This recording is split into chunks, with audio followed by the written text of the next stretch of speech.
দুনিয়ার অনেক মানুষ এমন আছে মাঝে মধ্যে আইসা বলে, মনে করেন ভোটে দাঁড়াইছে, ভোটে হইতে পারে নাই, সে কেমন যেন বলে আসলে আমি হওয়ার উপযুক্ত ছিলাম কিন্তু আল্লাহ আমারে হইতে দিল না। এটা বলার দ্বারা সে আল্লাহ তাআলাকে অভিযোগের কাঠগড়ায় দাঁড় করায়। ওই ধরনের মানুষগুলাও যখন রিজিক সংকীর্ণতার মুখোমুখি হয়ে যায়, ওরা তাদের রিজিক সংকীর্ণতার কারণে আল্লাহ তাআলার ব্যাপারে অভিযোগ তোলে। আল্লাহ রব্বুল আলামিনও ওই ধরনের মানুষের অভিযোগের জবাব দিয়ে বলেন, ওরা বলে আমি সম্পদ সম্মানের উপযুক্ত ছিলাম কিন্তু আমার রব আমাকে এগুলো থেকে বঞ্চিত করে অপমানিত করেছে। আর আল্লাহ তাআলা তাদের এই কথার জবাবে বলেন, কাল্লা, তোমরা যেই অভিযোগ আমার ব্যাপারে দিচ্ছ এটা কখনোই সত্য নয়। তোমরা যেই অভিযোগ দিচ্ছ এটা কখনোই সত্য নয়, বরং শুনে নাও। এবার আল্লাহ তাআলা ওই ধরনের মানুষের রিজিকের সংকীর্ণতা কেন আসে, কেন ওই শ্রেণীর মানুষ রিজিক সংকীর্ণতার মধ্যে পড়ে, এই সূরার আলোকে আল্লাহ রব্বুল আলামিন 4টি কারণ বর্ণনা করেন। কয়টি কারণ? আরো জোরে বলেন, কয়টা? মনে রাখবেন, এই 4টি কারণ দুনিয়ায় যদি কোনো মানুষের মধ্যে থাকে, সে দুনিয়ায় রিজিক সংকীর্ণতার মুখোমুখি হবে। মুফাসসিরিনে কেরাম বলেন, এই 4টি বিষয় যার মধ্যে বিপরীত দিক থাকবে, অর্থাৎ এই 4টি বিষয়ের ভালো দিক যদি কারো মধ্যে থাকে, আল্লাহ তাআলা এই দুনিয়ায় তাকে বরকতময় রিজিক দান করবে। এটা দুনিয়ার ওয়াজ বলা চলে, দুনিয়া পাওয়ার ওয়াজ। দুনিয়াতে কোনো মানুষ চায় না যে আমার রিজিক সংকীর্ণ হোক। রিজিক একটা ব্যাপক শব্দ, এটা শুধু অর্থ আর সম্মানের সাথে সম্পৃক্ত বিষয় এমনটা নয়। একটা নেক বিবি এটাও রিজক, একটা নেক সন্তান এটাও উত্তম রিজক, সুস্থ থাকা এটাও রিজক, টাকা পয়সাও রিজক। মনে রাখবেন, রিজিক এটা ব্যাপক এক শব্দ। আমি যদি আপনাদের জিজ্ঞাসা করি, বলেন তো দুনিয়ায় যেই লোকটা সবচাইতে বড় বেনামাজি, সবচাইতে বড় নাফরমান, ওই লোকটা কি কখনো রিজিক সংকীর্ণতাকে পছন্দ করবে নাকি? ওই লোকটাও রিজিক সংকীর্ণতা পছন্দ করবে না। এজন্য আমরা নামাজে দুআর মধ্যে আল্লাহ তাআলার কাছে রিজিক চাই, আল্লাহুম্মা রযুকনা রিজকান ওয়াসিআ। আল্লাহ আপনি আমাদেরকে প্রশস্ত রিজিক দান করেন। কোন সময় আল্লাহ তাআলার কাছে রিজিক সংকীর্ণতা কামনা করতে হয় না। আল্লাহ তাআলা যদি কাউকে রিজিক সংকীর্ণতা দিয়ে দেন, আর যদি বাস্তবেই ওই পরীক্ষার মুখোমুখি হতে হয়, ওই পরীক্ষায় পাশ করা বড় কঠিন। এজন্য আল্লাহ তাআলার কাছে কখনো পরীক্ষা, বিপদ, মুসিবত কামনা করতে হয় না। যদি আল্লাহ দিয়েই দেন, কি করতে হবে সে বিষয়গুলো আল্লাহ তাআলা এবং রাসূলুল্লাহ সাল্লাল্লাহু আলাইহি ওয়াসাল্লাম জানিয়ে দিয়েছেন। তা আজকে আমরা যে বিষয়টা নিয়ে কথা বলবো সেটা হলো রিজিক সংকীর্ণতা কেন আসে। রিজিক সংকীর্ণতার কারণ সূরাতুল ফজরের এই আয়াতগুলোর আলোকে রিজিক সংকীর্ণতার কারণগুলো আমরা জানবো।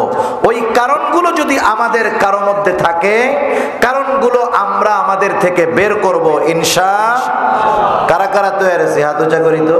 নারায়ে তাকবীর, নারায়ে তাকবীর। মাশাআল্লাহ, একটু দিলের কান লাগায় শুনবো।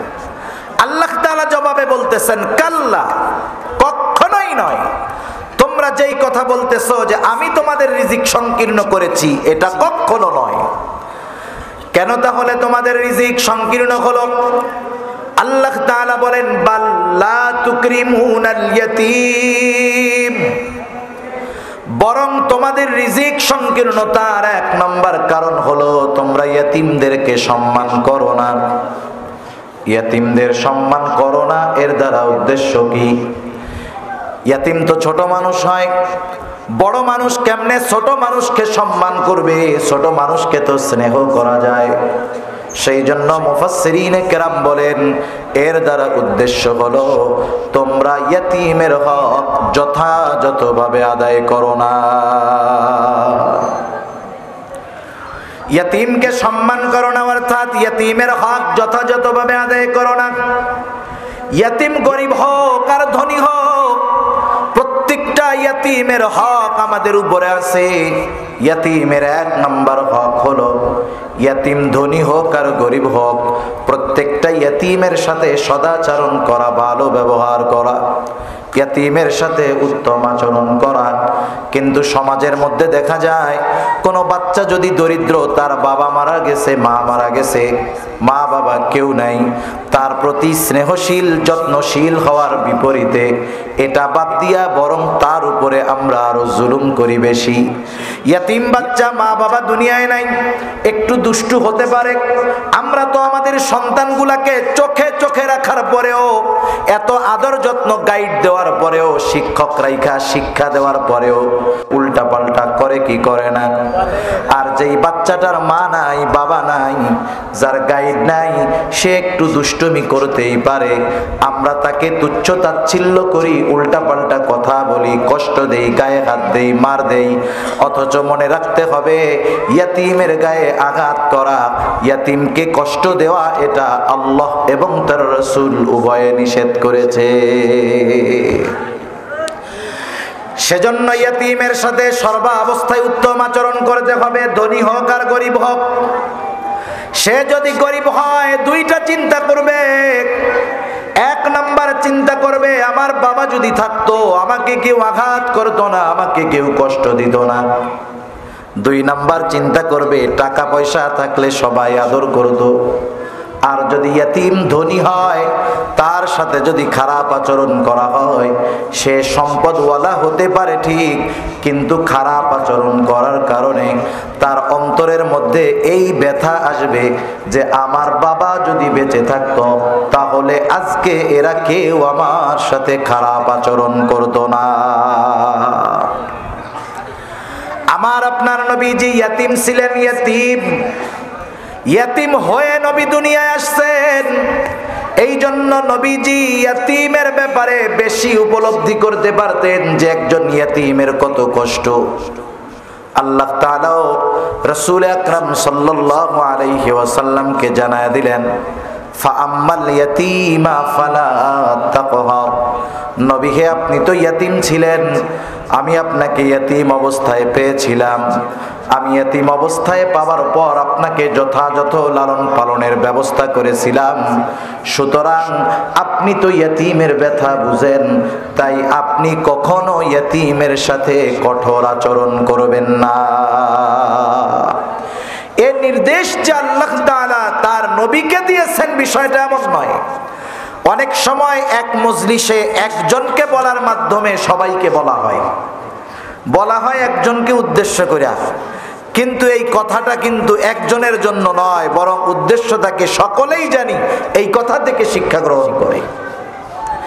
যদিও নবীজিকে বলা হয়েছে, তবে এই শিক্ষাটা শুধু নবীর জন্য নয়, এই কথাটা শুধু নবীর জন্য নয়, কিয়ামত পর্যন্ত যত উম্মত আসবে সবার উপরে আদেশ, যত আল্লাহর বান্দা দুনিয়ায় আসবে সবার উপরে আদেশ যে আমার বান্দারা তোমরা ইয়েতিমের সাথে কখনো খারাপ আচরণ কইরো না। কারণ কি, ইয়েতিমের সাথে খারাপ আচরণ করা হলো আবু জেহেলের অভ্যাস। আবু জেহেলের এক খাসলাত ছিল, সে ইয়েতিমদের সম্পদ দখল করত, ইয়েতিমদের সাথে খারাপ আচরণ করত। এই জন্য ইয়েতিমের সাথে খারাপ আচরণ করা এটা হলো আবু জেহেলের খাসলাত। আর ইয়েতিমের সাথে ভালো আচরণ করা মুহাম্মাদুর রাসূলুল্লাহ সাল্লাল্লাহু আলাইহি ওয়াসাল্লামের অভ্যাস। আপনি কার অভ্যাস গ্রহণ করবেন? কার? মুহাম্মাদুর রাসূলুল্লাহ সাল্লাল্লাহু আলাইহি ওয়াসাল্লামের অভ্যাস গ্রহণ করতে হবে। রাসূলুল্লাহ সাল্লাল্লাহু আলাইহি ওয়াসাল্লামের কাছে একজন লোক আসছে, আয়েশা বলে, ইয়া রাসূলুল্লাহ, আমার হৃদয়টা কঠোর হয়ে গেছে, আমার অন্তর, আমার দিলটা শক্ত হয়ে গেছে, আমার একটা আমল শিখিয়ে দেন, যে আমলের দ্বারা আমার হৃদয়টা কোমল হবে। এখন তো এমন এক জামানা, আমাদের হৃদয়ের কঠোরতা এত বেড়েছে, সন্তান তার বাবাকে খুন করতে দ্বিধাবোধ করে না, ঠিক কিনা বলে? মানুষ আরেকটা মানুষকে হত্যা করতে দ্বিধাবোধ করে না, বরং কঠোরতা এত বেশি, অন্যায়ভাবে হাজার হাজার মানুষকে ওই ইসরায়েলেরা বোমা নিক্ষেপ করে হত্যা করে ফেলতেছে। মানুষটা তো থামাবে বহু দূরের কথা, একদল মানুষ তাদেরকে আরো সাপোর্ট দিতেছে, বলতেছে মার মার আরো মার, এরা মরলে কোনো অসুবিধা নেই। মানুষের দিলের কঠোরতা এত বাড়ছে, মায়া মোহাব্বত দূর হয়ে গেছে। নবীর জামানায় সাহাবী আয়েশা বলতেছে যে আমার দিলটা শক্ত হয়ে গেছে, ইয়া রাসূলুল্লাহ আমল শিখায় দেন, কি করলে আমার দিলটা নরম হবে? নবীজি সাল্লাল্লাহু আলাইহি ওয়াসাল্লাম বলতেছে, শোনো, আমসিহ রাসাল ইয়াতীম ওয়া আত'ইমিল মিসকিন, তুমি ইয়াতীমের মাথায় হাত বুলায় দাও আর মিসকিনকে খানা দাও, আল্লাহ তাআলা তোমার দিলটাকে নরম বানায় দিবে। সুবহানাল্লাহ। যার দিল নরম, এর প্রতি মানুষের মহব্বত ভালোবাসা কম না বেশি? যার হৃদয়ের মধ্যে কঠোরতা আছে, মানুষ তাকে মহব্বত করে না, মানুষ তাকে ভালোবাসে না, তাকে রুক্ষভাষী বলে, কঠোর হৃদয়ের লোক বলে। কিন্তু লোক যত কালো হোক, দেখতে যেমনই হোক, তার যদি দিলটা নরম হয়, দিলটা কোমল হয়, তার ভাষাটাও কোমল হয়, নরম হয়, মানুষ তার কাছে আসে। এই নরম স্বভাবের কারণে মানুষ তাকে মহব্বত করে। নবীজি বলছে, ইয়াতীমের মাথায় হাত বুলায় দাও। তাহলে ইয়াতীমকে সম্মান করার এক নাম্বার অর্থ হলো ইয়াতীমের সাথে সদাচরণ করা। 2 নাম্বার, যদি ইয়াতীমের অভিভাবক হওয়ার মতো সুযোগ থাকে, ইয়াতীমের অভিভাবক হওয়া। কেউ যদি কোনো ইয়াতীমের অভিভাবকত্ব গ্রহণ করে, তার জন্য কত ফজিলত। একটা মানুষ একজন ইয়াতীমকে নিজের ঘরে রাখলো, খাওয়াইলো, বড় বানাইলো, লেখাপড়া শিখাইলো, ইয়াতীমের অভিভাবক হয়ে গেল। নবীজি বলেন, কি ফজিলত শুনা নাও, আনা ওয়া কাফিলুল ইয়াতীম কাহাতাইনি ফিল জান্নাহ। নবীজি বলেন, আমি আর ইয়াতীমের অভিভাবক জান্নাতের মধ্যে পাশাপাশি অবস্থান করব। এই কথা বলার পর নবীজি এই 2টা আঙ্গুল দিয়া ইশারা করলেন, বুঝাইলেন এই 2টা আঙ্গুল যেমন পাশাপাশি, আমি আর ইয়াতীমের অভিভাবক এই রকম জান্নাতে পাশাপাশি থাকব। হতে পারে একজন মানুষ একটা ইয়াতীমের পূর্ণ দায়িত্ব নিতে পারবে না, আংশিক দায়িত্ব নেওয়া তো যায়। একজন যদি আইসা মাদ্রাসায় বলে, হুজুর আমি একটা ইয়াতীমের সারা বছর যেই পোশাক লাগে সেই পোশাকের খরচ অথবা পোশাক আমি বানায়া দিব। আর একজন যদি আইসা বলে, হুজুর যতটুকু তেল পানি সাবান দরকার হয় আমি দিব। আর একজন যদি আইসা বলে, হুজুর চিকিৎসার যা খরচ আমি দিব। আর একজন যদি আইসা বলে, হুজুর আমার তো অ্যাবিলিটি নাই, ওর যে কয় জোড়া জুতা লাগে, স্যান্ডেল লাগে আমি কিনা দিব। আমাদের উচিত কোনো না কোনো ভাবে হলেও একটা ইয়াতীমের আংশিক অভিভাবকত্বের দায়িত্ব যদি গ্রহণ করতে পারি, আশা করা যায় কিয়ামতের দিন জান্নাতের ফয়সালা যখন ইনশাআল্লাহ পাওয়া যাব, নবীজির সাথে জান্নাতে থাকার সুযোগ হয়ে যাবে। নবীর সাথে জান্নাতে থাকতে পারা এর চাইতে আনন্দের আর কিছু হতে পারে না। রাসূলুল্লাহ সাল্লাল্লাহু আলাইহি ওয়াসাল্লামের কাছে একজন গ্রাম্য সাহাবী আসছেন। গ্রামের কিছু কিছু মানুষ আছে, তাদের সরলতার কারণে আমরা তাদেরকে অনেক সময় মূর্খ বলি। মূর্খ আসলে মূর্খতা নয়, এটা হলো তাদের সরলতা। নবীজি আর একজনের সাথে কথা বলতেছেন। স্বাভাবিক নিয়ম হলো আপনি যখন কারো সাথে কথা বলেন, আর একজন এসে আপনাকে জিজ্ঞাসা করবে না, কথা বলবে না, প্রশ্ন করবে না, এটাই নিয়ম। কথা শেষ হবে, এরপরে প্রশ্ন করা হবে। কিন্তু নবীজি আর একজনের সাথে কথা বলতেছে। গ্রাম্য সাহাবী নবীজির কাছে আইসা প্রশ্ন করতেছে, ইয়া রাসূলুল্লাহ মাতাস সাআহ। নবীজি কথা বলতেছে, সে আইসা প্রশ্ন করতেছে মাতাস সাআহ, হে আল্লাহ কখন হবে? তার প্রশ্নের ভাব এমনটা ছিল যে সে গাঠি গুঠি নিয়ে কিয়ামতের জন্য অপেক্ষা করতেছে। মনে করেন যখন আপনারা ঢাকায় যান, ঢাকায় যাওয়ার সময় কাউন্টারে গিয়ে যখন টিকিট কাটেন কখন? ঢাকায় যাওয়ার জন্য প্রস্তুত যখন, ঠিক কিনা বলেন? গাড়ি হলো 10:30টায়, 10:40 বেজে গেছে, আপনি তো যাওয়ার জন্য প্রস্তুত না? কাউন্টার মাস্টারে যায় কি বলেন, গাড়ি আসবে কখন? এই যে জিজ্ঞাসার ভাব, এটার দ্বারা কি আমি রেডি হয়ে বসে আছি, 10 মিনিট পার হয়ে গেলে এখনো গাড়ি আসে না কেন? মূল কথা হলো এইটা, ঠিক না? প্রশ্নের ভাবে বোঝা যাইতেছে লোকটা কিয়ামতের জন্য অপেক্ষা করতেছে, কখন কিয়ামত আসবে। নবীজি আরেকজনের সাথে যখন কথা শেষ হয়ে গেল, এবার জিজ্ঞাসা করতেছেন ওই লোকটা কোথায় যে আমাকে এই প্রশ্ন করছে? লোকটা বলে, ইয়া রাসূলুল্লাহ, আমি এই প্রশ্নটা করেছি। কিছু সময় কিছু প্রশ্ন করার পরে ওই প্রশ্নের জবাব দেওয়ার আগে প্রশ্নকারীর ব্যাপারেও উত্তর যিনি দিবেন তার অন্তরে আরেকটা প্রশ্ন জাগ্রত হয়ে যায়। রাসূলুল্লাহ সাল্লাল্লাহু আলাইহি ওয়াসাল্লাম তার প্রশ্নের জবাব দেওয়ার আগে উল্টা এবার তারে প্রশ্ন করতেছে। অনেক সময় কিছু প্রশ্ন শুনলে এরকম আসে, যেমন এক মজলিসের মধ্যে আমরা বসা আছি, অনেক উলামায়ে কেরাম, আমাদের ঢাকার বড় একজন আলেম বসা। উনি যখন গেছেন আশেপাশের সব উলামায়ে কেরামের আগমন ঘটছে। রুমের মধ্যে দরজা আটকায় দিয়া উলামায়ে কেরামের সাথে কিছু গুরুত্বপূর্ণ কথা উনি আলোচনা করতেছেন। দরজায় যিনি পাহারায় বা খাদেম আছেন বলছে, এখন কাউরে আর ঢুকতে দিও না, আমরা একটু জরুরি কথা বলতেছি। তা একটা লোক এসে খালি দরজা টুকাইতেছে, বারবার দরজার মধ্যে আওয়াজ করতেছে। কি ব্যাপার? বলতেছে, আমার এই বড় হুজুরের সাথে একটু দেখা করতে হবে, কথা বলতেই হবে। তার বলার ভাব এরকম যে এমন কিছু জানতে চায় যা তার জীবনের জন্য খুব উপকারী।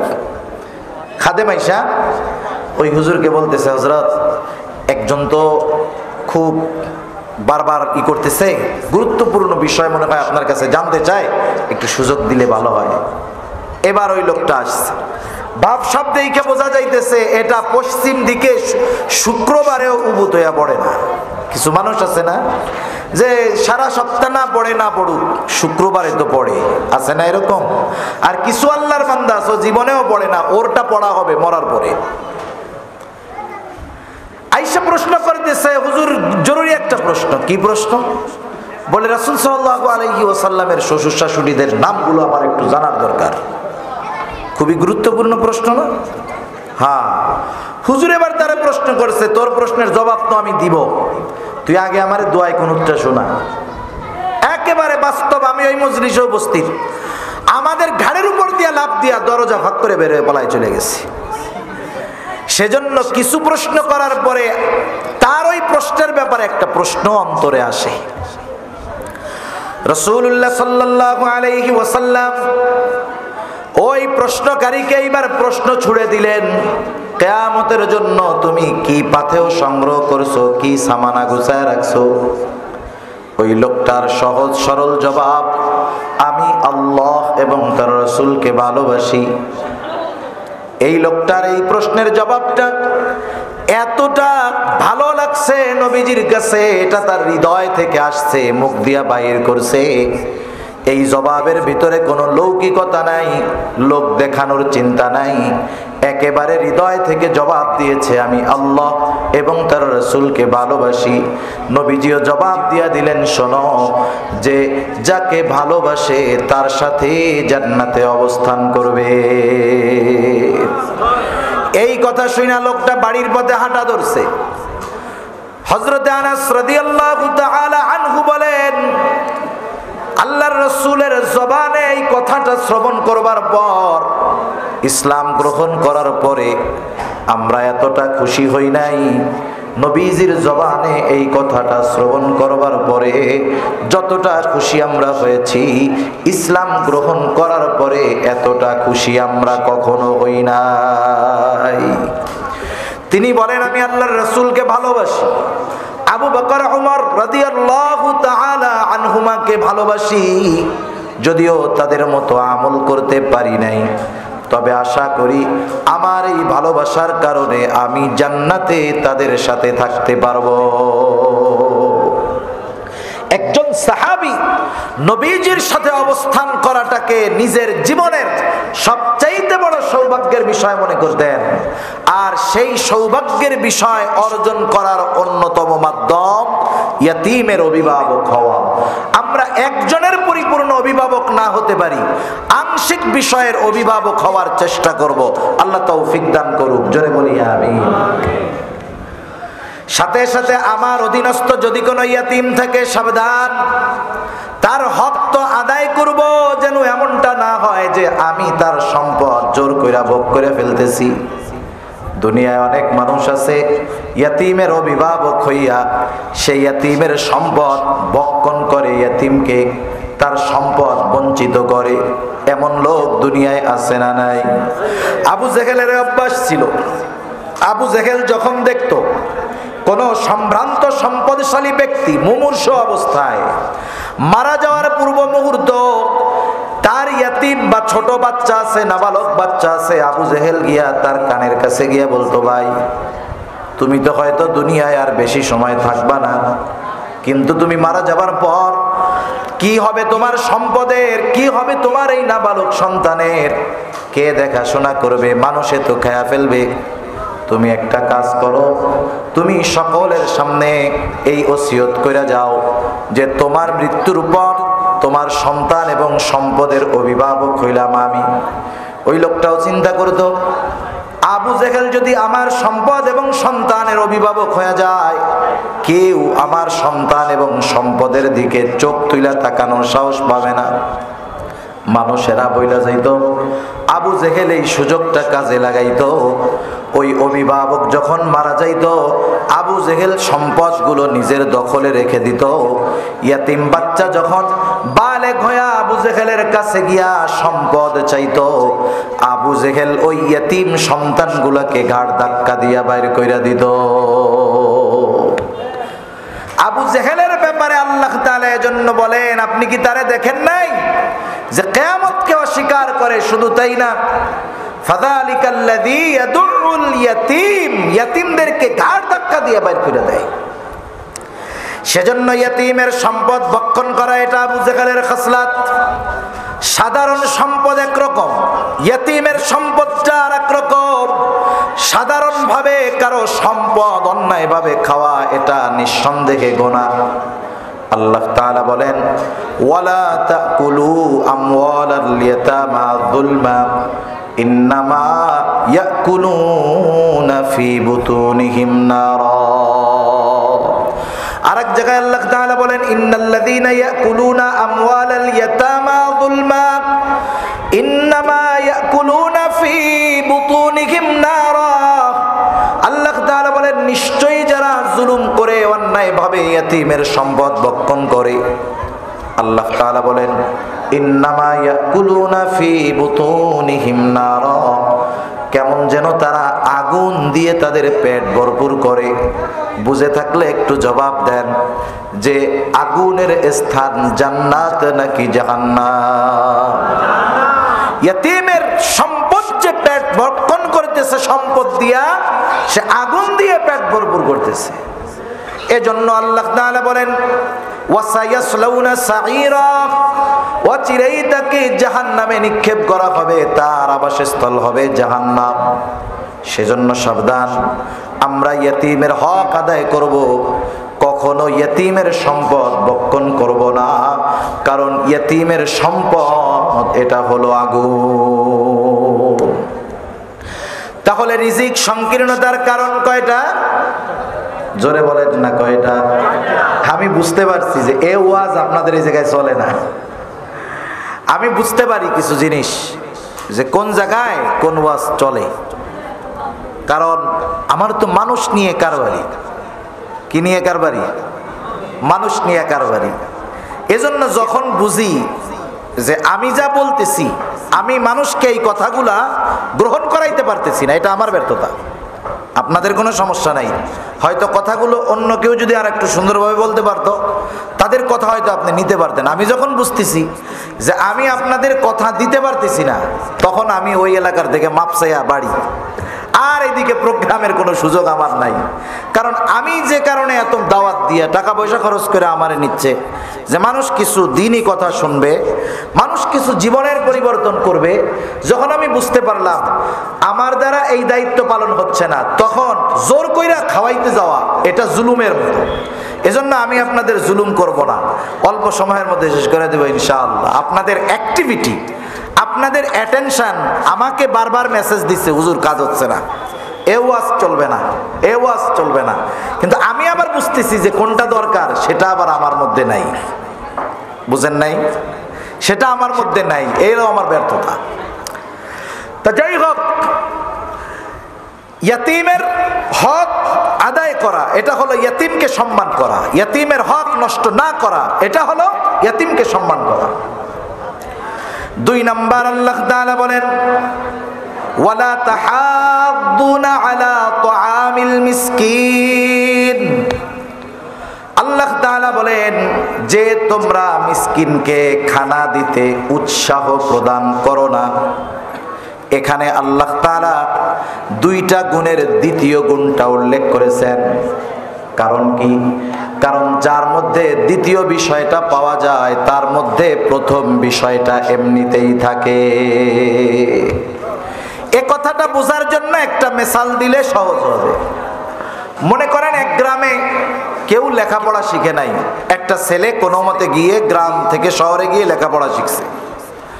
আগের মুরব্বী মানুষ যারা আছে এখনো অনেকে মনে করে ম্যাট্রিক আর আইয়া পাস এটা হলো দেশের সর্বোচ্চ শিক্ষা, যে আইয়া পাস করছে সে দেশের সর্বোচ্চ শিক্ষিত মানুষ। এখনো অনেক অঞ্চলের অনেক মুরব্বীদের ধারণা এটা। এখন একটা ছেলে শহরে গিয়ে লেখাপড়া করে বিসিএস ক্যাডার হয়ে গেছে, বিসিএস কমপ্লিট করছে। বাংলাদেশের শিক্ষা ব্যবস্থায় সর্বোচ্চ শিক্ষিত ব্যক্তি যিনি বিসিএস ক্যাডার তিনি। এরপরে বাংলাদেশে আর পড়াশোনার সুযোগ নাই। কেউ যদি ডক্টরেট করে, এমফিল করে, এটা ভিন্ন বিষয়। মনে করেন তিনি বিসিএস ক্যাডার, ঢাকা ভার্সিটি থেকে অনার্স মাস্টার্স কমপ্লিট করে এখন বিসিএস ক্যাডার হয়েছেন, সরকারি বড় চাকরি পেয়েছেন। আগের আমলে ম্যাট্রিক পাস করলে মানুষজন মিষ্টি নিয়ে দেখতে আসতো। তা এখন ওই ছেলেটা বাড়িতে আসছে, এলাকার সব মানুষ জড়ো হয়ে গেছে যে আমাদের এলাকার সর্বোচ্চ শিক্ষিত ছেলেটা বাড়িতে আসছে। দলে দলে মানুষ তাকে দেখতে আসছে, সবাই দেখাশোনা করে টরে চলে গেছে। এক মুরব্বী বসে আছে পাশে। সবাই চলে যাওয়ার পরে এবার মুরব্বী ছেলেটার কাছে এসে বলতেছে, বাবা তুমি নাকি অনেক বড় শিক্ষিত শুনলাম, তা তুমি কি লেখাপড়া করছো, কোথায় লেখাপড়া করছো? বলতেছে, চাচা আমি ঢাকা ভার্সিটি থেকে অনার্স মাস্টার্স কমপ্লিট করছি, সাথে সাথে আলহামদুলিল্লাহ বিসিএস ক্যাডার হয়েছি, সরকারি চাকরিও একটা পাইছি। এবার চাচা ছেলেটারে জিজ্ঞাসা করতেছে, বাবা তুমি বিসিএস ক্যাডার বুঝলাম, অনার্স মাস্টার্স কমপ্লিট করেছো বুঝলাম, কিন্তু বাবা তুমি কি আইয়া পাস করছিলা? কথাটা বুঝেন নাই? এখন বলেন তো, কাউকে যদি প্রশ্ন করেন যে আপনি কি লেখাপড়া করেন, সে যদি বলে আমি মাস্টার্স শেষ করছি, আপনার কি এখন তারে প্রশ্ন করা সাজে যে আপনি কি 5-এ পিএসসি পাস করছেন, জেএসসি পাস করছেন, আপনি কি এসএসসি পাস করছেন, এইচএসসি পাস করছেন, আপনি কি অনার্স কমপ্লিট করছেন? এই প্রশ্ন যদি কেউ করে তাকে কি বলবেন? বোকা। তার মানে মানুষ দ্বিতীয় গুণ বলার দ্বারা বা দ্বিতীয় দোষ বলার দ্বারা প্রথম যে আরেকটা বিষয় তার মধ্যে আছে এটা বোঝা যায়। যেমন একজন আলেম মুফতি সাহেব, কি সাহেব? মুফতি সাহেব। মুফতি সাহেবরে যদি কেউ এসে প্রশ্ন করে আপনি কি মৌলানা হইছেন, তাহলে প্রশ্ন কি হবে? বোকার মতো। যে বলবে যে আমি মুফতি, বুঝতে হবে সে মৌলানা হইছে, এরপরে মুফতি হইছে। আল্লাহ তাআলা এই জায়গায় দ্বিতীয় দোষ বর্ণনা করছেন যে তোমাদের রিজিক সংকীর্ণতার দ্বিতীয় কারণ হলো তোমরা অপরকে মিসকিনদের খাদ্য দানে উৎসাহ দাও না। তার মানে বলেন তো, যে নিজে খাবার দেয় সেই তো আরেকজনকে বলবে মিসকিনদের খাওয়াও, আর যে খাওয়ায় না সেই তো আরেকজনকে উৎসাহ দেয় না। তার মানে হইল তুমি নিজেও তো মিসকিনদের খাওয়াও না, অপরকেও মিসকিনদের খানা প্রদানে উৎসাহ দাও না। দুইটা বিষয় এই কথার মধ্যে আল্লাহ তাআলা বলছে, তুমি নিজেও খাওয়াও না, অপরকেও খাওয়াও না, খাওয়াইতে উৎসাহ দাও না, বরং অন্য কেউ যদি মিসকিনদের খানা খাওয়াইতে যায় তুমি উৎসাহ তো দেওয়া বহুদূর, নিরুৎসাহিত করো। খানা খাওয়ানো এটা সাধারণভাবে ফজিলতের কাজ। ধনী হোক কোটিপতি হোক, একজন গরিব মানুষও যদি একজন কোটিপতিকে খানা খাওয়ায়, বলেন তো ফজিলত আছে না নাই? রাসূলুল্লাহ সাল্লাল্লাহু আলাইহি ওয়াসাল্লামের কাছে একজন লোক আসছে, আসার পরে জিজ্ঞাসা করতেছে, ইয়া রাসূলুল্লাহ আইয়ুল ইসলামি খায়র, ইসলামের মধ্যে সর্বোত্তম আমল কোনটা? নবীজি ছিলেন উম্মতের রূহানি ডাক্তার, এই জন্য একই ধরনের প্রশ্ন যদি বিভিন্ন ব্যক্তি করত, ওই ব্যক্তির অবস্থার আলোকে নবীজি প্রশ্নের জবাব দিতেন। নবীজি এই লোকের এই প্রশ্নের জবাবে বললেন, তুতঈমুত তাআম ওয়া তাকরাউস সালাম আলা মান আরাফতা ওয়া মান লাম তারিফ, তুমি মানুষকে খানা খাওয়াও আর পরিচিত অপরিচিত সবাইকে সালাম দাও। নবীজি বললেন, তুমি মানুষকে খানা খাওয়াও, কোনো স্তর বিন্যাস করেন নাই, ক্লাসিফিকেশন করেন নাই। নবীজি বলছেন মানুষরে খানা খাওয়াও। একজন গরিবও যদি আল্লাহর সন্তুষ্টির জন্য একজন কোটিপতিকে খানা খাওয়ায়, বলেন তো ফজিলত আছে না নাই? সেই জন্য খানা খাওয়ানো সাধারণভাবে ফজিলতের কাজ। যদি সেটা মানুষের কাছ থেকে পাওনার আশায় না হয়, আমাদের সমাজেও খানা খাওয়ানোর প্রচলন আছে, কিন্তু এগুলোর মধ্যে আল্লাহর সন্তুষ্টি উদ্দেশ্য নয়। একটা হলো মানুষকে দেখানো উদ্দেশ্য, আর একটা হইল 200 টাকার খানা খাওয়াইয়া 1000 টাকা পাওয়ার উদ্দেশ্য।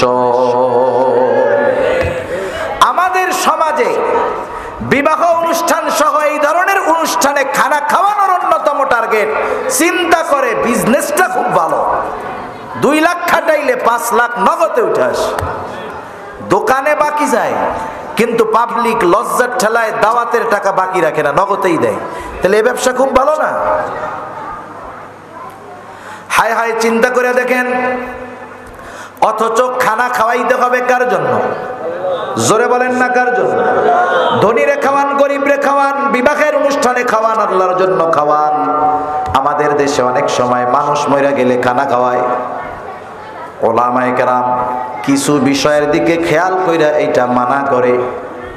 আফসোস, আমার এমন লোকের ঘটনা জানা আছে, বাপ বাড়িতে পড়ে আছে 5-6 বছর, বাবাকে ওষুধ কিনা দেয় নাই, বাবার চিকিৎসা করায় নাই, শহরে থাকে, বাপকে বাড়িতেও নেয় নাই। ছেলে অনেক টাকাওয়ালা, বাপ মারা গেছে, ছেলে বাড়িতে আসছে। 4 দিন না 40 দিন 10টা গরু জবাই কইরা এলাকার মানুষকে খাওয়াইছে। আমারে বলেন তো, আপনারা কি এই কথা কি মানবেন যে এই ছেলেটা বাবার চিকিৎসা করাইলো না, 10টা গরু জবাই দিয়া বাবার নামে খাওয়াইলো, এই খাওয়ানোর মধ্যে কোনো ফজিলত আছে নাকি? কেন খাওয়াইছে? মানুষকে দেখানোর জন্য, অমকের পোলা মরে গেছে, 10 গরু জবাই দিয়ে আমাদের খাওয়াইছে।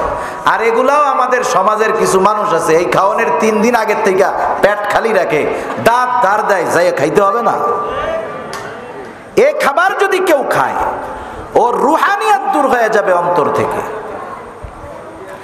এই ধরনের খানা খাওয়ানোর মধ্যে কোনো ফজিলত নাই। খানা যদি একমাত্র আল্লাহর জন্য খাওয়ানো হয়, এর মধ্যে ফজিলত আছে।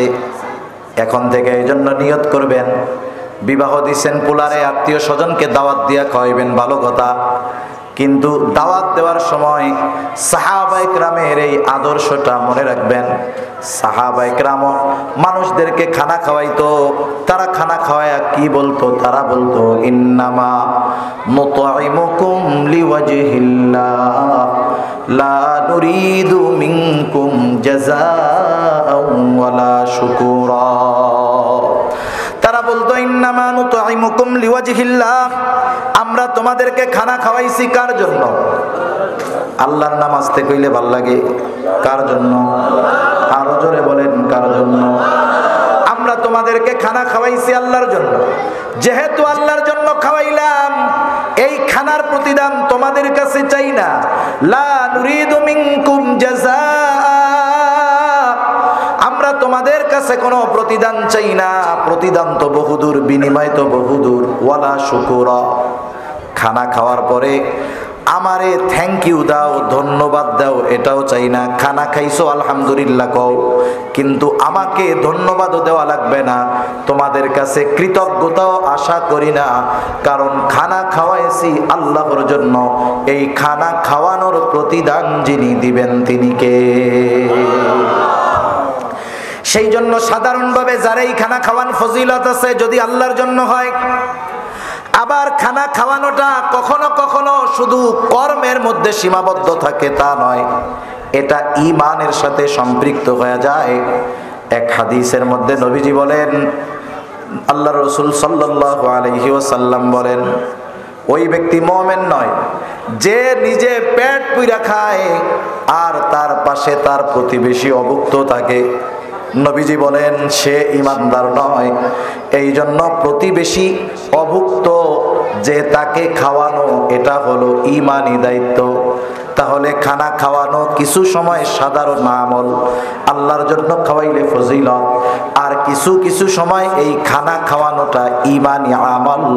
যদি প্রতিবেশী অভুক্ত থাকে তাকে খাওয়ানো শুধু ভালো কাজ তা নয়, বরং এই খানা খাওয়ানোটা ঈমানের সাথে সম্পৃক্ত বিষয়। আর যদি মিসকিন অসহায় প্রতিবেশী হয়, মিসকিন দরিদ্র হয়, বলেন খানা খাওয়াইলে ফজিলত কম হবে না বেশি হবে? এই জন্য যারা খানা খাওয়ায় আল্লাহর জন্য তাদের রিজিকের মধ্যে সংকীর্ণতা আসে না, আল্লাহ তাআলা প্রশস্ত করে দেয়। সেজন্য আল্লাহ বলেন তোমাদের রিজিক সংকীর্ণতার প্রথম কারণ হইল লা তুকরিমুনাল ইয়াতীম, তোমরা ইয়াতিমদের সম্মান করো না।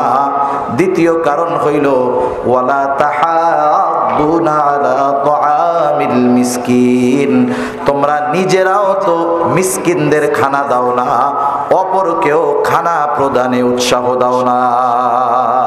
সেজন্য নিজে মিসকিনদের খাওয়াবো, অপরকে উৎসাহ দিব। দোকানে বসছি, গরিব মানুষ এসে কিছু খাইতে চাইতেছে, গ্রামের ভিক্ষুক দরিদ্র মানুষ, এদেরকে তো চেনা জানা মুখ। শহরে নাইলে চিটিং বাজার বাটপার আছে, হাত ব্যাগা কইরা গাড়ির মধ্যে উঠা গাড়ির থেকে নামলেও ফিটফাট। কিন্তু শহরে তো চেনা যায় যে এই লোকটা গরিব দরিদ্র, নিজের কাছে নাই, বন্ধুরে বলেন যে 10টা টাকা ধার দাও, আর নাইলে তুমি তার একটা পাউরুটি কিনা দাও। আপনি এতটুকু বলার কারণে, উৎসাহ দেওয়ার কারণে, সে খাওয়াইলো কিনা উৎসাহ দেওয়ার কারণে সওয়াবের মালিক আপনি আমিও হয়ে যাব, ঠিক কিনা বলেন? 3 নাম্বার রিজিক সংকীর্ণতার কারণ ওয়াতাকুলুনাত তুরাসা আকলাল লাম্মা, আল্লাহ তাআলা বলেন তোমরা ওয়ারিসি সম্পদ সব একা ভক্ষণ কইরা খায়া ফেলো। ওয়ারিসি সম্পদ, আমাদের দেশে অনেক মানুষ আছে বোনদের হক নষ্ট করে, ভাইদের হক নষ্ট করে, ফুফুদের হক নষ্ট করে। যারা প্রাপ্য ছিল সম্পদের তাদের দেয় নাই, একা একা সব সিস্টেমে দখল দিয়া খায়া সম্পদের পাহাড় গড়ায়া এখন হাজী সাহেব হয়ে গেছে। এমন আল্লাহর বান্দা, বান্দার হক নষ্টকারী হাজী সাহেব দুনিয়ায় আছে না? না, মনে রাখবেন বান্দার হক এটা বড় জটিল জিনিস। কিয়ামতের দিন আল্লাহর হক আল্লাহ চাইলে মাফ করে দিতে পারে, বান্দার হক আল্লাহ তাআলা মাফ করবে না, এটা সবচেয়ে জটিল জিনিস। অনেক ভাই আছে বোনদের হক নষ্ট করে। বাবা মারা গেছে, মনে করেন 2 ভাই বা 1 ভাই 2 বোন। বাবা মারা যাওয়ার পরে বড় ভাইয়ের উপরে কিছু দায়িত্ব আছে, দায়িত্বগুলো সে পালন করবে। কি করবে? বাপ মারা গেছে, বাবার কাফন দাফনের ব্যবস্থা করবে। বাবা যদি ঋণ থাকে ঋণগুলাকে সে পরিশোধ করবে, বাবার সম্পদ থেকেই করবে। বাবার যদি সম্পদ না থাকে সন্তান নিজের সম্পদ থেকে ঋণগুলো পরিশোধ করবে। এখন হয়তো কেউ বলতে পারে বাবার ঋণ আমি কেন শোধ করব? প্রশ্ন আসে কি আসে না? আপনাদের এইসব ওয়াজ দরকার নাই তো? কথা কর না কেন? নাকি গান শুনতে ভালো লাগবে? গজল শোনাবো? কি অবস্থা দুনিয়ার! টাকা পয়সা খরচ করে হুজুরাই না ওয়াজ শুনে আপনারা যদি নিজের দুনিয়াবি কল্যাণ আখিরাতের মুক্তির কিছু পথ না পান, এগুলো যদি ভালো না লাগে তাহলে তো অবস্থা কিন্তু ভালো না, মনে রাখেন।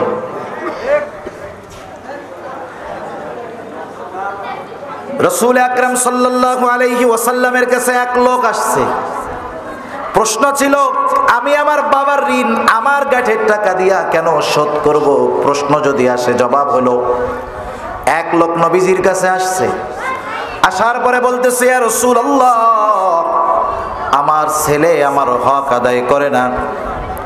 নবীজি বললেন, এইবার ছেলেটারে তুমি, একটা ছেলে আইসা নবীর কাছে অভিযোগ দায়ের করতেছে, ইয়া রাসূলুল্লাহ, আমার বাবা আমার সম্পদ যেখানে মন চায় ব্যয় করে। আল্লাহর রাসূল এবার বললেন, আগামীকাল তুমি তোমার বাবাকে নিয়ে আমার কাছে আসবা। এবার ছেলেটা বাবাকে নিয়ে নবীজির কাছে গেল। এবার নবীজি জিজ্ঞাসা করতেছে, কি ব্যাপার, তুমি তোমার ছেলের সম্পদ যেখানে মন চায় সেখানে ব্যয় করো, কি করো? এইবার ওই লোকটা বলতেছে, ইয়া রাসূলুল্লাহ, আমি তার এই সম্পদগুলো নিয়ে তার ফুফু, তার আত্মীয় স্বজন, আমার নিকট আত্মীয়, তাদেরকে দেই, অন্য কোনো কাজে ব্যয় করি না। কিন্তু এই লোকটা যখন নবীজির কাছে তার সন্তান তার ব্যাপারে অভিযোগ দিল, ব্যথায় কষ্টে লোকটার বুক ফাইটা কান্না আসতেছে। এই লোকটা তখন মনে মনে কিছু কথা চিন্তা কইরা চোখ দিয়া পানি পড়তেছে। এবার নবীজি সাল্লাল্লাহু আলাইহি ওয়াসাল্লামের কাছে আইসা জিবরাইল আলাইহিস সালাতু ওয়াস সালাম জানায় দিলেন, ইয়া রাসূলুল্লাহ, এই লোকটা কান্না করে আর মনে মনে এই কথাগুলো চিন্তা করতেছে, আপনি কথাগুলা তার মুখ দিয়ে শুনেন।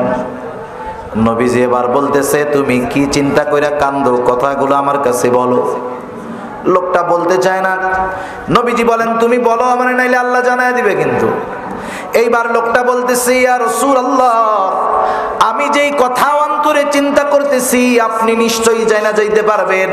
যেহেতু জানা যাইতে পারবেন, আমি বইলা দেই, ইয়া রাসূলুল্লাহ, আমার সন্তান যখন এই কথাগুলো আপনার কাছে বলছে, আমার হৃদয় ফেটে যায়। আমি তখন মনে মনে বলতেছি, আহারে সন্তান, তুমি কি সেই সময়ের কথাগুলা বইলা গেছো যখন তুমি কিছুই বলতে পারতা না, যখন তুমি কিছুই খাইতে পারতা না, নড়তে পারতা না, আমি তোমাকে কোলে কইরা নিয়া তোমাকে হাঁটাইতাম, প্রস্রাব করাইতাম, পায়খানা করাইতাম।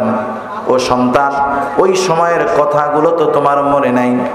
অসুস্থ তুমি হইতা, কিন্তু গোটা রাত না ঘুমায়া আমি বাবা কাটায় দিতাম। ও সন্তান, আজকে তোমার বন্ধুদের সাথে ভালো সম্পর্ক, তাদের পিছনে ব্যয় করো, খরচ করো, কিন্তু আমি বাবা, আমার জন্য তোমার মায়া হয় না। তুমি তোমার একজন প্রতিবেশীর সাথে যতটুকু ভালো আচরণ করো ততটুকুও আমার সাথে করো না। এই কথাগুলো আমি ভাবতেছিলাম। নবীজির আর বুঝতে বাকি নাই এই সন্তানের হালত কি।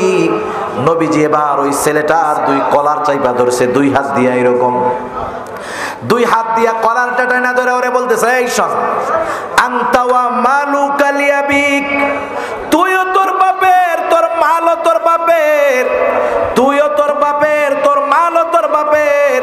সুতরাং বাপ যদি মারা যায়, বাপ যদি ঋণ থাকে, বাপের যদি 1 টাকাও না থাকে, ওই বাপ যদি লাখ টাকাও ঋণ থাকে, ওই ঋণ পরিশোধ করবে তার সন্তান।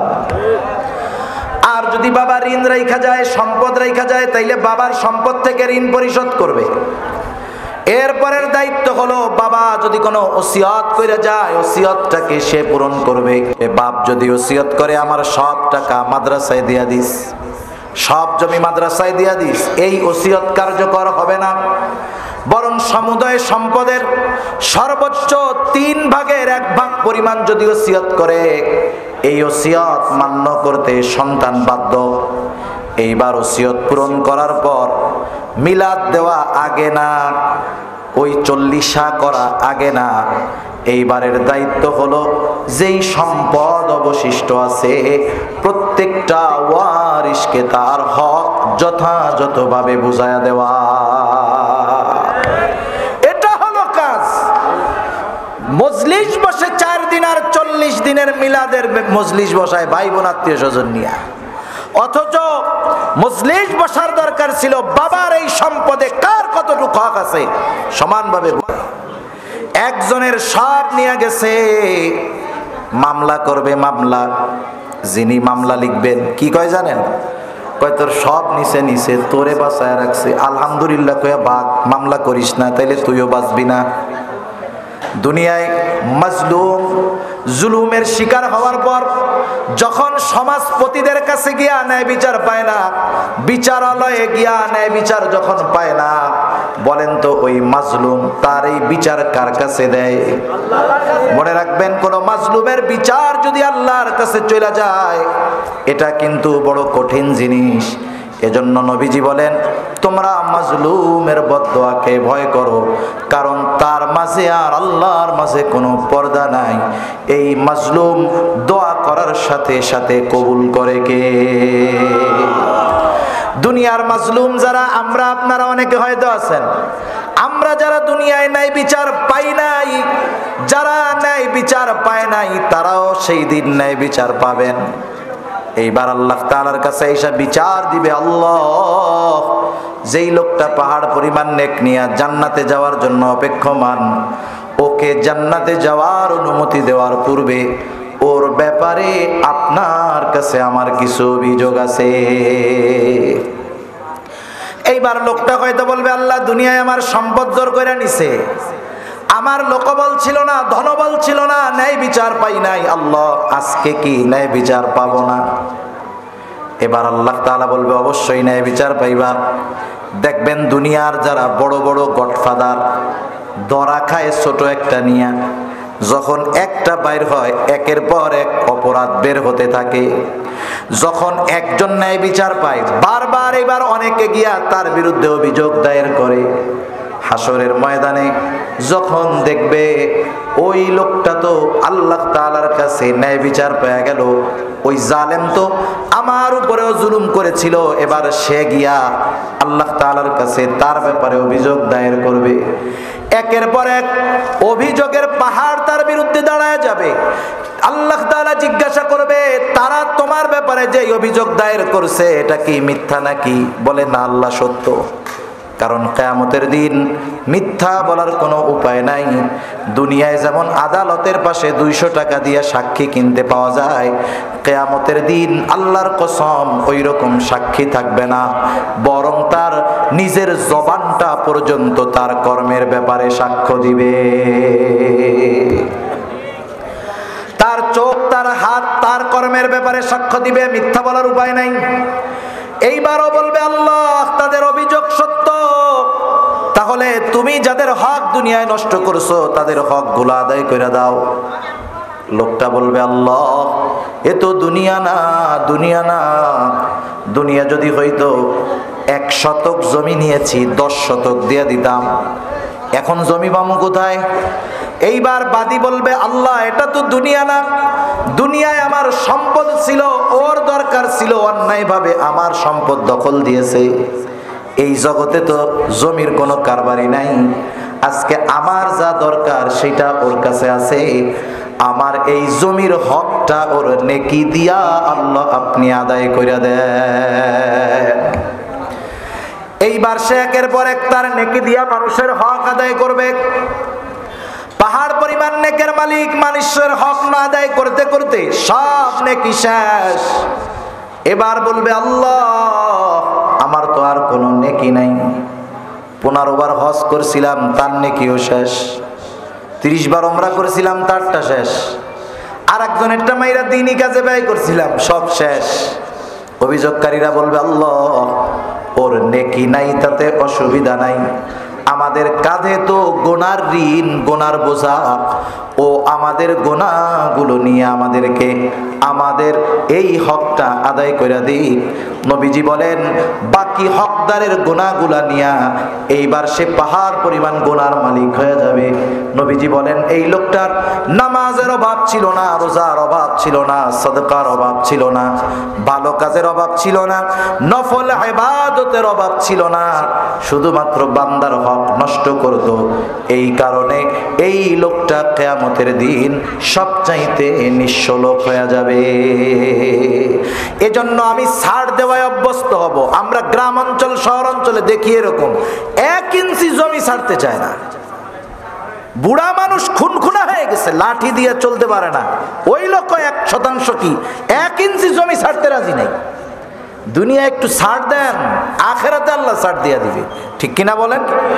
দুনিয়ায় যদি এতটুক খান, আখেরাতে ধরা খাইলে অবস্থা টাইট হয়ে যাবে। আর যদি ওয়ারিস আত্মীয় স্বজনেরটা খায়, ডাবল ডাবল হক নষ্ট হয়।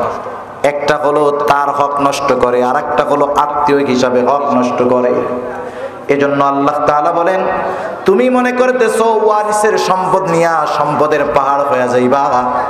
তোমার ব্যাংকে টাকা থাকবে, বড় বাড়ি থাকবে, গাড়ি থাকবে, কিন্তু আমি আল্লাহ আখিরাতের শাস্তি তো রাখছি। দুনিয়ায় তোরে এমন সিস্টেমে ফালামু, তুই কিছু খাইতে পারবি না, না খাইয়া মরা লাগবে। আছে না এরকম সম্পদওয়ালা অনেক?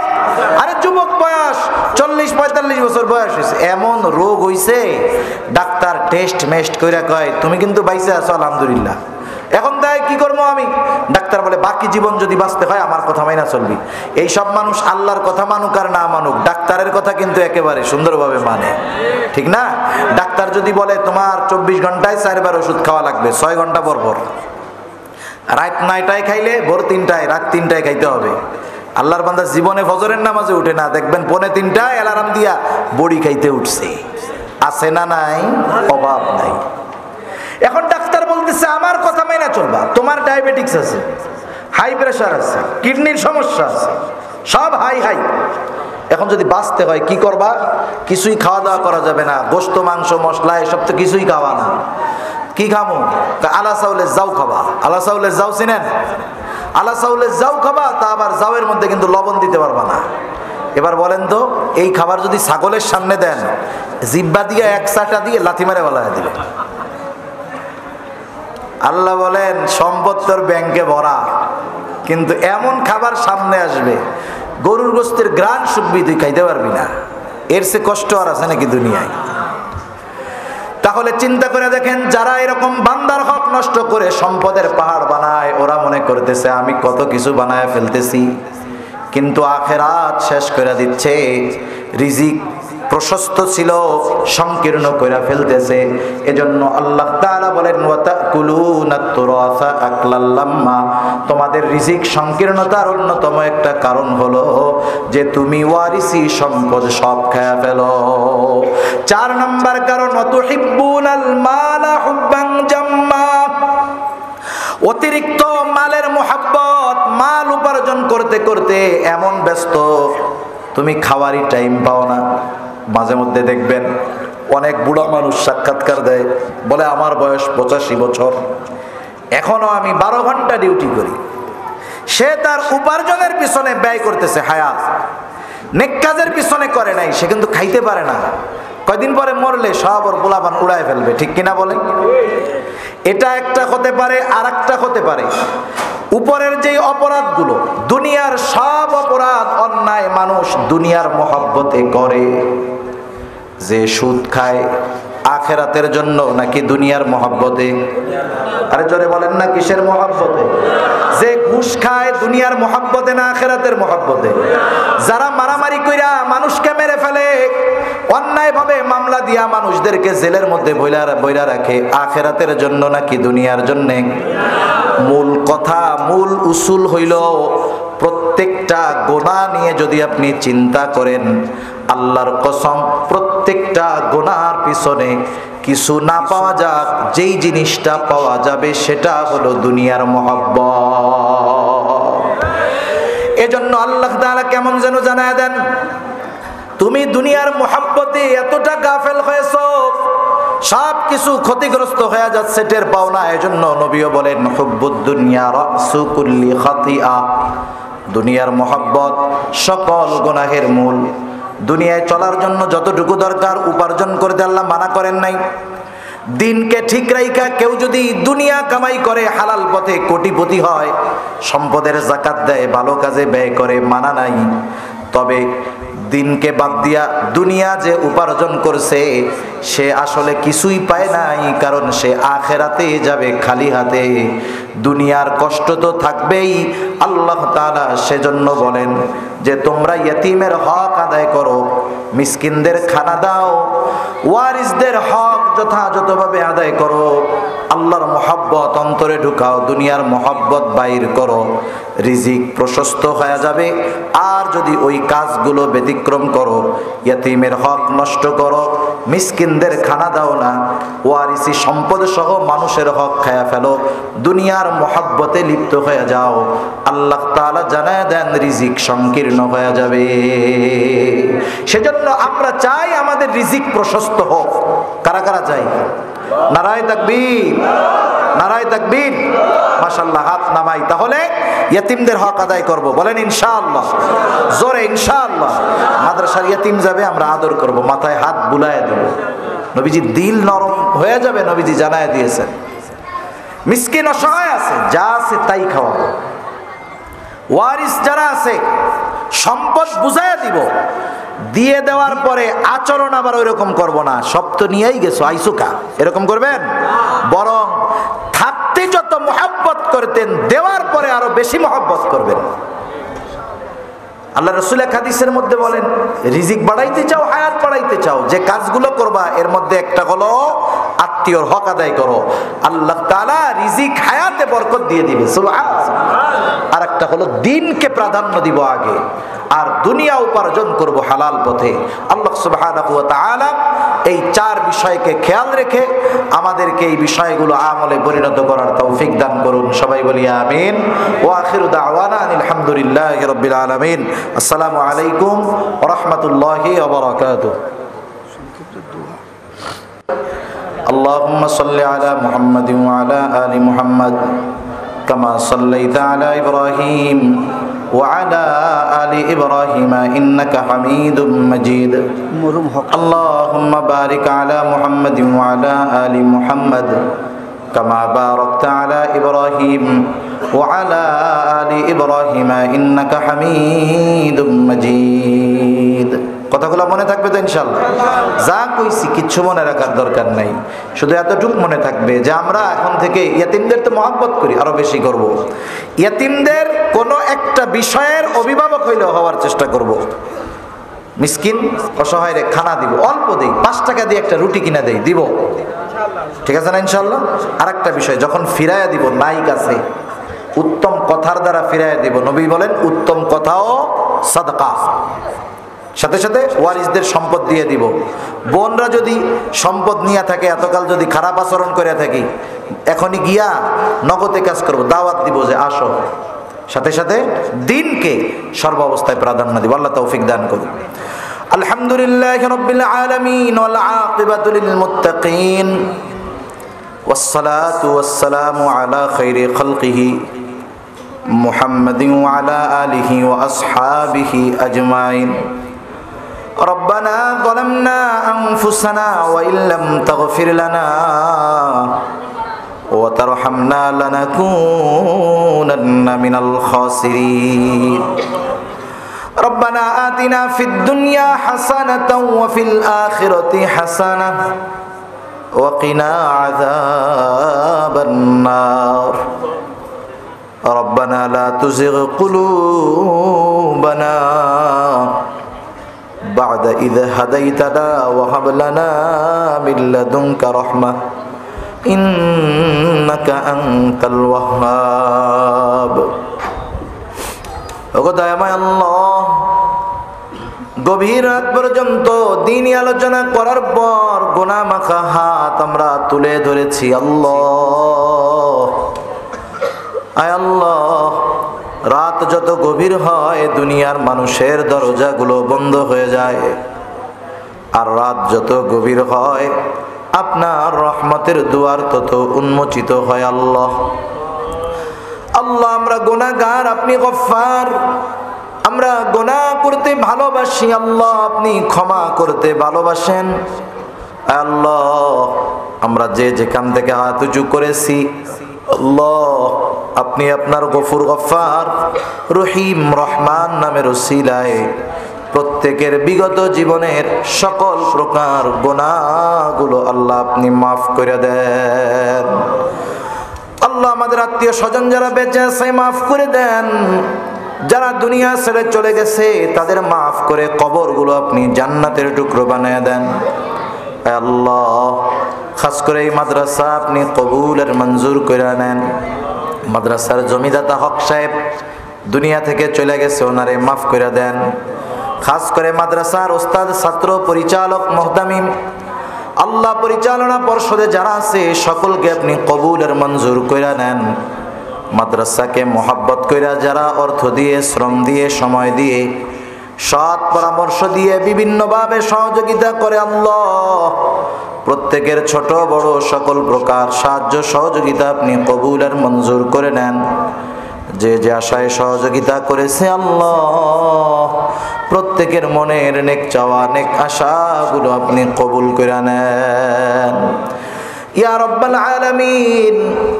খাস করে আমাদের আত্মীয় স্বজন যারা দুনিয়া ছেড়ে চলে গেছে তাদের ক্ষমা করে কবরগুলো আপনি জান্নাতের টুকরো বানায় দেন। আয় আল্লাহ, আমরা যারা হাত উঁচু করেছি আমাদের মধ্যে হয়তো অনেকের মা নাই, অনেকের হয়তো বাবা নাই, অনেকে হয়তো নিজের হাতে মোহাব্বতের মা বাবাকে কবরে শোয়া রাখছে। আল্লাহ, দুনিয়ার অপর প্রান্তে আমেরিকার খবর মুহূর্তের ভিতরে পাওয়া যায়, দেখা যায়। 3 হাত মাটির নিচে মোহাব্বতের মা বাবার কবরের খবর জানাও যায় না, দেখাও যায় না। আয় আল্লাহ, গুনার কারণে যদি কারো মা বাবার কবরে আযাব হয়, আয় আল্লাহ, এখানে উলামায়ে কেরাম আছেন, তালিবুল ইলম আছে, আপনার দাড়ি পাকা অনেক বান্দা আছে, অনেক যুবক আবেদ আছে, মুসাফির আছে। আল্লাহ, যাকে পছন্দ, যারা আমল পছন্দ, তার আমলের ওসিলায় ওই মা বাবার কবরের আযাব আল্লাহ আপনি মাফ করে দেন। কবরগুলারে আপনি জান্নাতের টুকরো বানায় দেন। কিয়ামতের দিন হিসাব সহজ করে জান্নাতের ব্যবস্থা আল্লাহ আপনি করে দিয়েন। যাদের মা বাবা বেঁচে আছে সুস্থ দীর্ঘ নেক হায়াত দান করেন আল্লাহ ইয়া রাব্বাল আলামিন। আমাদের স্ত্রী সন্তান আমাদের জন্য চক্ষু শীতলকারী হিসাবে কবুল কইরা নেন। আয় আল্লাহ, যারা অভাবে আছে অভাব দূর করে দেন, যারা ঋণগ্রস্ত আছে ঋণ পরিশোধের তৌফিক আল্লাহ আপনি দিয়ে দেন। হারাম হালাল বেঁচে চলার তৌফিক দেন, হালাল রুজি অন্বেষণের তৌফিক আল্লাহ আপনি দিয়ে দেন। আল্লাহ, আমাদের সবাইকে আপনি রিজিকের মধ্যে প্রশস্ততা দান করেন। আল্লাহ, রিজিক সংকীর্ণতা দিয়ে আপনি আমাদের পরীক্ষা নিয়েন না। রিজিক প্রশস্তকরণের আমলগুলো যথাযথভাবে আমাদের করার তৌফিক দেন। বেনামাজিদের নামাজি বানায় দেন, সুন্নাতবিহীন মানুষগুলোরে সুন্নাতওয়ালা বানায় দেন। আয় আল্লাহ, খাস করে এলাকার যত ময় মুরব্বী দুনিয়া ছেড়ে চলে গেছে, আশেপাশে যত কবরস্থান আছে সকল কবরবাসীর কবরের আযাব হয়ে থাকলে মাফ করে দেন। আয় আল্লাহ, আমাদের অন্তর আপনার এবং আপনার হাবিবের মোহাব্বত দিয়া ভরপুর করে দেন ইয়া রাব্বাল আলামিন। ফিলিস্তিনের মুসলমানদের আল্লাহ আপনি সাহায্য করেন। আয় আল্লাহ, আমরা গুনাহ করতে পারি আল্লাহ, ওই নাবালক মাসুম বাচ্চাগুলোর আর্তনাদ, আয় আল্লাহ, আল্লাহ, আমাদের গুনার কারণে এই মাসুম বাচ্চাগুলোর আপনি শাস্তি দিয়েন না। আল্লাহ, আমরা তো আপনারই গোলাম। আয় আল্লাহ, আপনারই গোলাম, আপনার কাছেই ফিরে যাই। হায় আল্লাহ, আপনি ইসলাম বিদ্বেষী শক্তির সামনে মুসলমানদেরকে লজ্জা দিয়েন না। আয় আল্লাহ, আপনি ওই জালেমদের হেদায়াত দিয়ে দেন। হেদায়াত যদি না থাকে আল্লাহ, তাদের ব্যাপারে আপনি আসমানি ফয়সালা গ্রহণ করেন ইয়া রাব্বাল আলামিন। গোটা দুনিয়ার মুসলমানদেরকে নেক ও এক হওয়ার তৌফিক আপনি দিয়ে দেন। মুসলমানদের ভ্রাতৃত্ব বন্ধনকে আপনি অটুট করে দেন। আয় আল্লাহ, মুসলমানদের অন্তরের মধ্যে একে অপরের প্রতি মহব্বত, ভালোবাসা জাগ্রত করে দেন। আল্লাহ, গাজার মুসলমানদের হেফাজত করেন। আল্লাহ, আমরা তো বৈশা আছি, আল্লাহ না জানি তাদের উপরে কি অত্যাচার জুলুম চলতেছে। আয় আল্লাহ, যারা তাদের অত্যাচারে অত্যাচারিত হয়ে দুনিয়া ছেড়ে চলে গেছে, তাদের সকলকে শাহাদাতের মর্যাদা দান করেন। গোটা দুনিয়ায় ইসলামের পতাকা উড্ডয়ন করার ব্যবস্থা আপনি করে দেন ইয়া রাব্বাল আলামিন। আমাদের প্রত্যেককে বারবার মক্কা মদিনা জিয়ারত করার তৌফিক আল্লাহ আপনি দিয়ে দেন। আল্লাহ, কার মনে কি চাওয়া জানি না, সকলের মনের নেক চাওয়া নেক আশা আল্লাহ আপনি কবুল আর মঞ্জুর করে নেন। আয় আল্লাহ, মালাকুল মউত কখন মৃত্যুর পরওয়ানা নিয়ে হাজির হয় বলা যায় না। মালাকুল মউত যখন মৃত্যুর পয়গাম নিয়ে হাজির হবে, আল্লাহ আমাদের প্রত্যেকের জবানে আপনি তাওহীদের কালিমা নসিব করে দিয়েন। সাথে সাথে মরতেই যেহেতু হবে, আল্লাহ আমাদের সকলকে শাহাদাতের মৃত্যু নসিব কইরেন। আল্লাহুম্মা রযুকনা শাহাদাতান ফি সাবিলিক ওয়াজআল মাউতি বিবালাদি রাসূলিক। আল্লাহুম্মা ইন্না নাউযু বিকা মিনাল হাম্মি ওয়াল হাযান ওয়াল আজজি ওয়াল কাসাল ওয়াল জুবনি ওয়াল বুখল ওয়া দালা'id দাইন ওয়া গলাবাতির রিজাল। রব্বি ইজআলনি মুকিমাস সালাতি ওয়া মিন যুররিয়্যতি রব্বানা ওয়া তাকাব্বাল দুআ। রব্বানা ইগফিরলি ওয়া লিওয়ালিদাইয়া ওয়া লিল মুমিনিনা ইয়াওমা ইয়াকুমুল হিসাব। রব্বানা হাব লানা মিন আজওয়াজিনা ওয়া যুররিয়্যাতিনা কুররাতা আ'য়ুন ওয়াজআলনা লিল মুত্তাকিনা ইমামা। রব্বিরহামহুমা কামা রব্বায়ানি সগীরা। রব্বিরহামহুমা কামা রব্বায়ানি সগীরা। وصلى الله تعالى على خير خلقه محمد وعلى آله وأصحابه أجمعين آمين برحمتك يا أرحم الراحمين آمين.